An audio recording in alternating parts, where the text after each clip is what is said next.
Good evening, friends, and welcome to yet another exciting session of Candid Media. And hope today we are going to discuss a lot of informative things, especially with the fact that Abhishek Aishwarya Rai marriage, seems to be on the rocks. With all the latest developments, we'll be telling you as to exactly what it is, and also the fact that Jackky is in a whole lot of trouble. What exactly is the trouble? We'll be discussing about that, and many other other news as well. So a lot of things are happening. Modi ji went to the United States, and Ajit Doval was nowhere to be seen in that trip for obvious reasons. You have a new Sri Lankan president, and then you have a lot of things are going on. So it's over to you. So friends, welcome to tonight's session. It's going to be a very interesting session with a lot of news. First of all, let us inform you that Bollywood is in its doldrums, and that the Hindi film industry has seen a rise in shelved big budget films, with 30 to 40 projects halted in the past 1 year and a half. High costs, shifting audience tastes, and stars failing to guarantee strong box office openings are major factors. And even the times when they said that it was box office hits, it was fake, because they were themselves buying the ticket and trying to show that the theaters were full. Now, the streaming platforms have also reduced investments, and this has impacted producer revenue. So this is a very, very bad time for these people, and this is exactly what SSR predicted before he died. So it seems like he is watching all this from above, and these people are getting a taste of his medicine. So it's a very good thing, because whatever dirt is there, it has to be removed for a complete catharsis to take effect in the film industry. And I'm not only talking about Bollywood, but I'm talking about the Indian film industry, just like Hollywood, where there's so much of corruption. It has to be cleansed. Yeah, back to you. Welcome, Nina. And one more small mention is that, with people like Nina Mittal and Nina Nandra, there's a lot of support from such beautiful people for the channel. And I will always thank you, friends, for whatever support you give so wholeheartedly, because this is what makes our channel strong, and whatever we pursue, through our channel also strong. So a huge thank you, Nina and Nina, Nandra, and always thank you for the kind of work that you do so silently. Yeah. So, friends, you have summed it up very nicely. So, yes, Nina. So now this is proof that 30 to 40 big budget Bollywood films, have been cancelled, and it has not happened in the history of Bollywood. So thanks to the OTT platform, the streaming platforms, people's taste have changed, and also people are boycotting Bollywood, and that is another point. And so now producers are thinking left and right before investing in these films, in making films, mainstream films, which will release in the theaters. So now they are trying to invest in other avenues. They are trying to invest in series in OTT platforms like Netflix and Amazon. And now these the streaming partners, like streaming platforms like Netflix and Amazon, they are also being very choosy and selective, because they are not going to take any film just like that. They will see how well the film has performed in the box office, even if it has a particular superstar acting in that particular film. Even then, they will see how well that film has performed. But having said that, Amazon Prime, has really tried hard to promote Ananya Pandey's series on Amazon Prime, especially on the Facebook platforms. They're pushing hard, for people to see Ananya Pandey's web series. So that is very hilarious, that how hard Amazon has to work to for people to just see her series, and that's hilarious. Just like how people in South Indian film industry like Junior NTR, they have to take the hard work of dancing with people like Janvi Kapoor and act with her. So that is the very I do feel sorry for Junior NTR as well. But for a fact, Jaydev, this NTR has started saying that, see, Janvi is so great and, she emotes so well and her passion as an actress, so I'm also surprised at what all he's saying. And from what we are watching, we know what is the reality. Now, Savitri says Lambu in his days has done a lot of hush hush. Today, his kids are at home separated. This is karma. Yeah. Absolutely, Savitri. So now coming to the first piece of news, and apparently, Coldplay, SRK.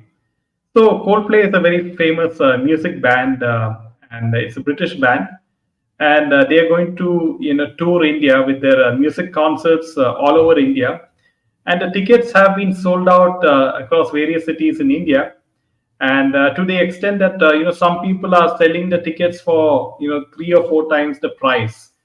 Now, apparently, Shah Rukh Khan, Chris Martin, who is part of the Coldplay group, he openly expressed his admiration for Shah Rukh Khan, even saying Shah Rukh Khan forever.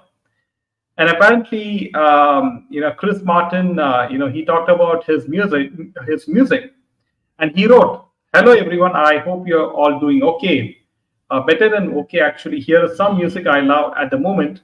And apparently, after sharing his music recommendations, he added, Shah Rukh Khan forever, love CM. So apparently, Shah Rukh Khan replied, "Will surely listen to the music you are listening to, my man. We'll send you some Indian music too.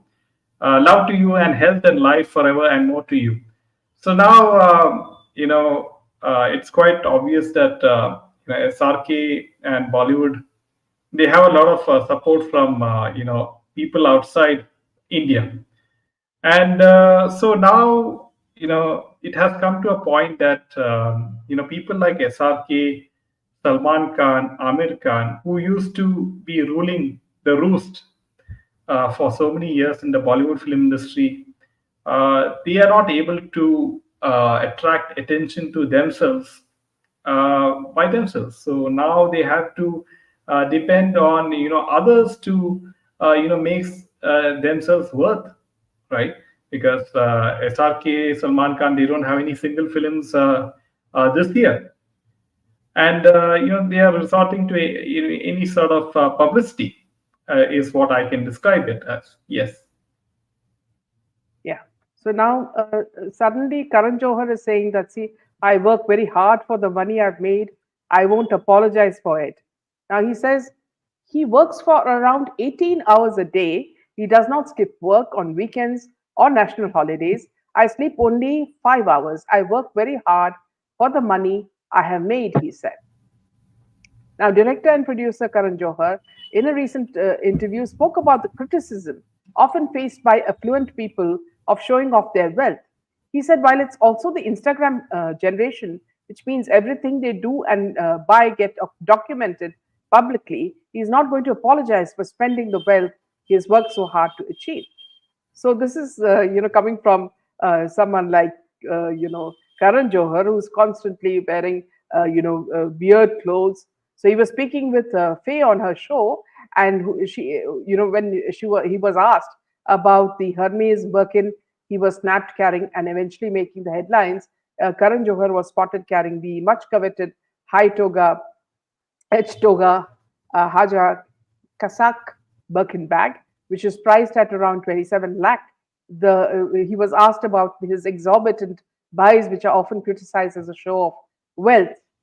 I work very hard. There are times when I work 18 hours a day. I work through every weekend, national holidays every day. I work 16 to 20 hours on a daily basis. I sleep only 5 hours. I work very hard for the money I have made. I'm never going to apologize for that, is what he said.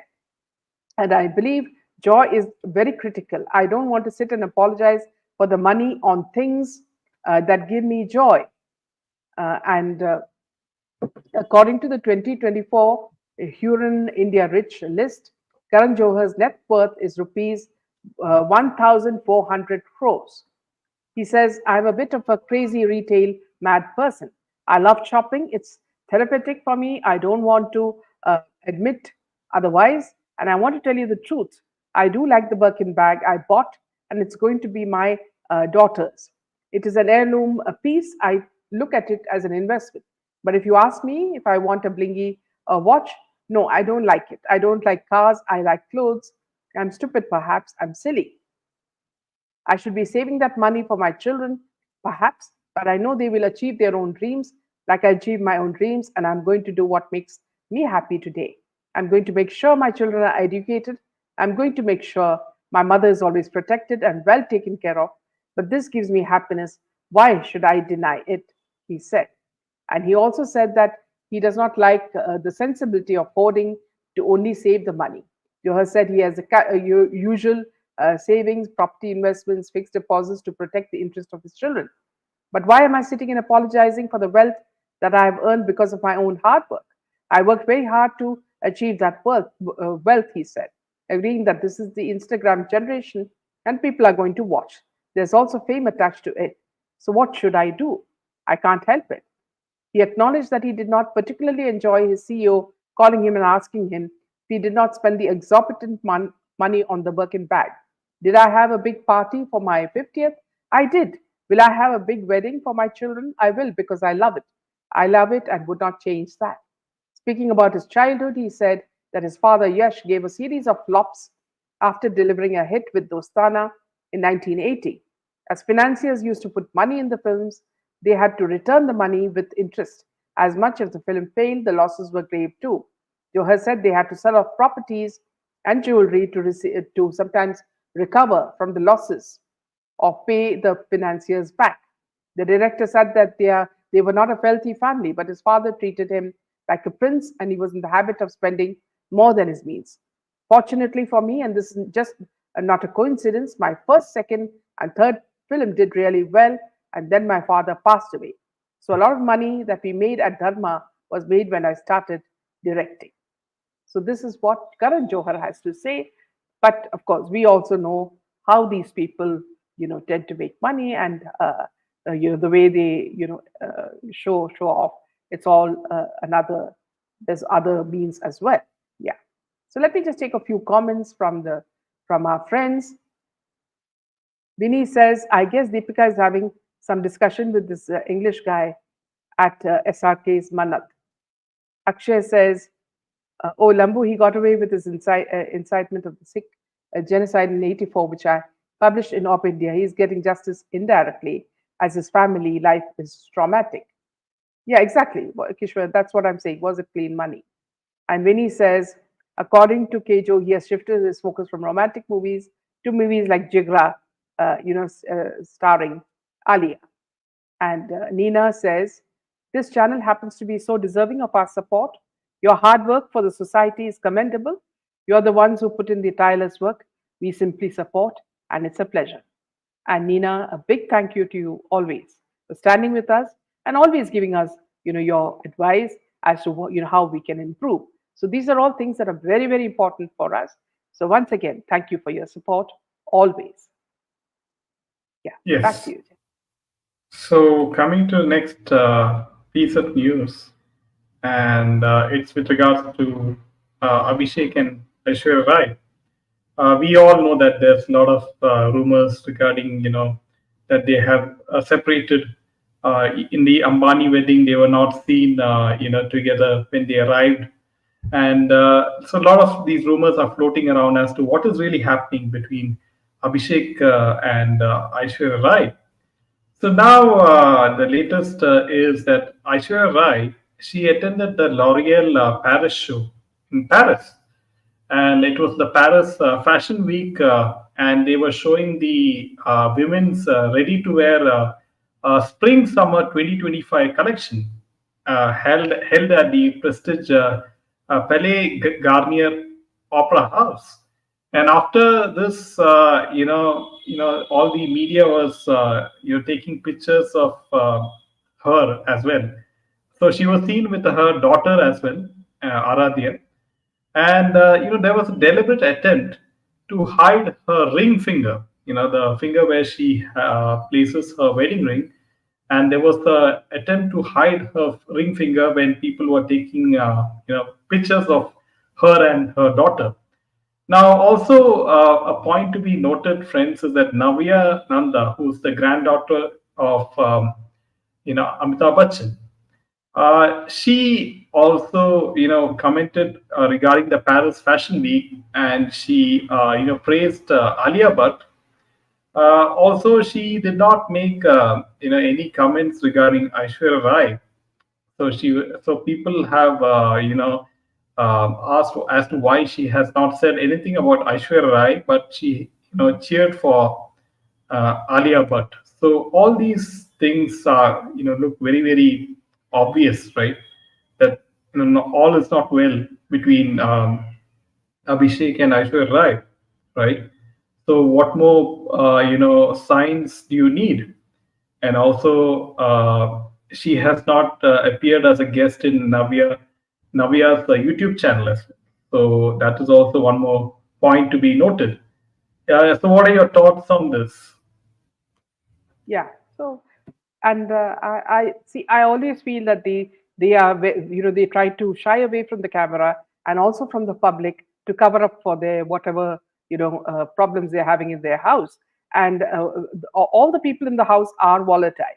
So we really don't know who's fighting with who, or who's abusing the other, or who is in love with the other. So it's just that, see, they try to put on a very brave front, which is what happens in Bollywood, because if they don't give a good front, then they lose in their movies as well as many other things. So Vinny says, Aishwarya is always with her daughter. I wonder, when does she go to school? How come they allow her to remain absent? Absolutely. Now, another breaking news is that Siddaramaiah, the chief minister of Karnataka, was behind the smoke screen for all the benefits flown to his wife from MUDA. So the scam. And this is what the Karnataka High Court has said. Now, the court has observed that how and why the rules were bent in favor of the family of the Chief Minister of Karnataka, Siddaramaiah, is what needs to be investigated. So you can imagine the Chief Minister himself, a part of a scam. Observing that Chief Minister Siddaramaiah is undoubtedly behind the smokescreen for every benefit that has flown to his wife in the form of 14 sites allotted to her in a posh locality in Mysore. The High Court of Karnataka has said that how and why the rules were bent in favor of the family is what is required to be investigated. If this does not require investigation, I fail to understand what other case can merit investigation. As the beneficiary of the family of the petitioner, Mr. Siddaramaiah, and the benefit is by leaps and bounds. It is, in fact, a windfall, said Justice M. Nagaprasanna. So you can understand, see, when the chief minister himself is scamming, what can you imagine? What is the state of the state? What is the condition of the state? So this is something that Modiji also spoke about today, about his corruption. Yeah, back to you, Jim. Yeah, so it's quite obvious that Congress is having a very bad time in Karnataka with Siddaramaiah, being caught in this particular case. And now we'll have to wait and see how things proceed at this point of time, because even DK Shivkumar wanted to be the chief minister of Karnataka. So now, so when will he become? Because from what I understand, they wanted to share their term with 2 years Siddaramaiah and 2 years DK. So when is that happening? So we'll have to wait and see as to how it progresses. So coming to the next piece of news, and this is what regarding Jackky Bhagnani. So Jackky Bhagnani and Vashu Bhagnani of Pooja Entertainment have filed a complaint against filmmaker Abbas Zafar for allegedly siphoning the subsidy funds he took from Abu Dhabi authorities during the shoot of Bade Mian Chote Mian. Reportedly, the complaint against Zafar was filed on September 3rd, and the director is likely to be summoned by the Bandra police in Mumbai. Apparently, the Bagnanis alleged a fraud of 9.5 crore rupees by Ali Abbas Zafar and accused him of coercion, criminal breach of trust, extortion, blackmailing, criminal intimidation, harassment, criminal defamation, and money laundering. So these are a lot of charges against him. The complaint further alleged that Zafar used these funds via a shell company in Abu Dhabi. So earlier today, it was reported that Ali Zafar also accused Bagnanis of not paying him 7 crores, 7.3 crores, his fee for directing Bade Mian Chote Mian. As reported by media, Zafar filed an official complaint with the Directors Association asking them to intervene. Following the complaint, the Federation of Western India Cine Employees also sent a letter to Vashu Bagnani seeking an explanation for the unpaid dues. However, Pooja Entertainment denied Zafar's claims and issued a statement which said the dues claim do not constitute a legitimate claim and are liable to various set-offs. So apparently, Vashu Bagnani and Jackky Bagnani are having a hard time because many of their films have flopped back to back, and they have had a lot of financial distress. And a lot of films starred Akshay Kumar, and all these films flopped, one after the other. So things are not going well for Jackky Bagnani and Vashu. Yes. Meanwhile, the Kerala High Court on Monday closed the anticipatory bail application moved by actor Jayasuriya in connection with the sexual abuse allegations made against him last month, as the offences are available. Looking into the two bail applications filed by Jayasuriya, it points out that the offences alleged against the actor are bailable offences. In light of the above submissions, the bail applications are closed, reserving the right of the petitioner to work out his remedies in accordance with the law, is what the High Court said. Incidentally, there were two complaints against the actor, one registered in Kochi and another in the state capital city. The court, after going through the case, pointed out that the offence alleged against the actor was bailable since they were alleged to have been committed before 2013. He got relief as the sections under which he was charged were amended in 2013 to make it non-bailable. Earlier this month, the court had closed the anticipatory bail plea moved by Malayalam film personality Ranjit on the same grounds. So, ever since the Hima committee, as you know, friends, the Hima committee report revealed the sexual abuse and other abuses by people in the film fraternity, men against women, and it has always exposed, which was the report after 5 years was finally released last month, and brought out a pitiable condition of women in the Malayalam film industry. There's been a steady stream of complaints from yesteryear actresses against actors, directors, and producers in the Malayalam film industry, and the police were quick to act. By now, the police have registered 11 FIRs against various film personalities after former actresses revealed to the media how they were exploited. Now, the strange thing is, friends, now, for example, Jayasuriya, this man that you're seeing on the screen, he is one of the top actors in Malayalam film industry, and he has been accused by multiple women about the kind of sexual misconduct that he has done. And it's not only him, but what I found very very interesting is that the Kerala media is glorifying many of these people by making them chief guests in their programs. And we found that a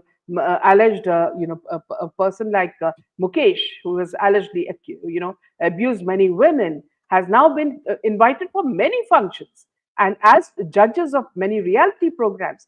I don't know how these people can whitewash him, and until he clears his name, how can he go for these events? He himself should be ashamed. He's in the newspapers all over, his name is there, and he hasn't even resigned from the party. the ruling party of which he is a part. So I wonder when these people, all these people, the men who have been accused have very thick, hippo-like skin. They are not ashamed, and they come into society as if they have not done anything. And I also was surprised that one of the accused people, Dilip, has also come out with a movie. Now, who's going to watch it? Because for so many years he's been in hiding. It seems as because he was not getting any roles. Now, who's going to watch this film of this man who's been accused? In a case that's see, one of the most terrible cases done to an actress. So I hope these people get the punishment that is due to them. Yeah, back to you, Jen. Yeah. So one So thing let is me for just take a certain is that few comments, Jen. yeah. Yeah. So Vinny says Urmila Matondkar had filed a divorce against her Kashmiri husband. And Vinny says this movie, Bade Miyan Chote Miyan, was a super flop movie. Yes. Welcome, Priya. Welcome. Yeah. Actually, yeah. Yeah, so the HEMA committee report, the good thing about this report is that it is still in the limelight of the media, the mainstream media at least, and they are following up on this very strongly. And I'm quite surprised that they are following up, on a regular basis because usually the mainstream media they don't follow up on any problems related with the film industry in particular, like we have seen with Bollywood. If any big time producer or actor, gets caught in, some case, you don't see any follow up, right? We saw that with the case of the black buck, or driving over the footpath. So all these cases, the mainstream media does not follow up. But in this particular case of the HEMA committee report, mainstream media is taking a lot of interest in this particular report, and that's a good sign. So we will have to wait and see how things progress from this point on. Yes. Yeah. In another very interesting, recollection, Zeenat Aman, who acted in Hare Rama Hare Krishna. Now she says that for the scene where they had the hippies, singing and dancing to Dam Maro Dam. So apparently these hippie extras, were given free hashish, free food, and they were also paid for it. And they were so thrilled to participate in a Bollywood movie, so they enjoyed everything. Now the actress says when she was posting images of the iconic Dam Maro Dam, she gave a glimpse into the behind the scenes moments that made the sequence so memorable. So she said that we were in Kathmandu shooting Hare Rama Hare Krishna, and Devanand Saab had rounded up a gaggle of hippies from the streets to be featured in the song. Which song? The picture is a dead giveaway, Dam Maro Dam, of course. She shared how the hippie extras were thrilled not only to participate in a Bollywood movie, but also to enjoy free food, hashish, and get paid for it. The hippie extras were delighted with their good fortune. They were not only getting to pack their chillums with hashish in beautiful Nepal, they also got free food and they were going to be featured in a film. And they were paid to boot. Now, Dev Sahab wanted authenticity in the sequence. My character, the drug addled Janice, had to really look stoned. And the easiest way to achieve this was to partake in the hippie offerings. So there I was, still in my teens, gamely taking long pulls from their chillum for take after take. Unable to return to her hotel in the hazy state, writing, by the time we wrapped the day's work, I was high as a kite. I was in no state to return to the hotel in that happy, dizzy, and slightly gormless haze. So some of the team members packed me into a car and took me on a drive to a beautiful vantage point. There in the cold mountain air, I contemplated the Himalayas and slowly, peacefully came down from my high. Reflecting on this incident, she mentioned how her mother was furious when she later found out. I later found out that my mother was furious when she learned what happened and gave the senior crew members a sharp tongue lashing for allowing her precious child to do drugs. Luckily, I was spared the wrath. She said she concluded her post with a nostalgic nod to the 70s. Well, what can I say? It was the 70s, and I was something of a flower child.